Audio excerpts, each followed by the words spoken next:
భారత చైతన్య పార్టీ జాతీయ నమస్కారం మీడియా సోదరులకి. భారత చైతన్య పార్టీ జాతీయ అధ్యక్షులు బోడే రామచంద్ర యాదవ్ గారు బీసీ ధర్మ దీక్ష ఒక శుభ సంకల్పంతో ఒక కార్యక్రమాన్ని పెట్టారు. ఈ రోజుకి మూడో రోజు ఆయన ఆరోగ్య పరిస్థితి కూడా చాలా క్రిటికల్ పరిస్థితిలో ఉంది. మరి నేను ఈ రాష్ట్ర ముఖ్యమంత్రి నారా చంద్రబాబు నాయుడు గారిని అడుగుతున్నాను, బీసీలకి మేము అది చేశాం ఇది చేశామని చెప్పి కళ్ళకప్పులు మాట చెప్తున్నారు ముఖ్యమంత్రి గారు. ఈ బీసీ నాయకుడు మీకు కనపడలేదా? ఈ దీక్ష మీకు కనపడలేదా? ఒక రాష్ట్ర ముఖ్యమంత్రి అయి ఉండే బాధ్యతాయుతంగా ప్రవర్తిస్తున్న మీరు 2029 ఎలక్షన్లో బీసీ ఓట్లు మీకు వేస్తారా అని అడుగుతున్నాం మేము. మరి బీసీ మంత్రులు ఎక్కడికి పోయారు? అచ్చెన్నాయుడు నువ్వు ఒక బీసీవి,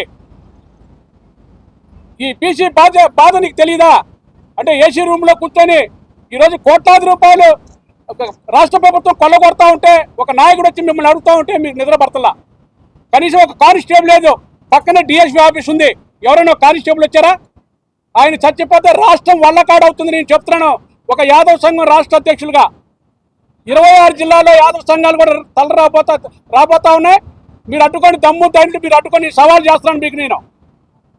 నేను ఈ రోజు నుంచి నాకు షుగరు బీపీ అల్సర్ అన్నీ ఉన్నాయి.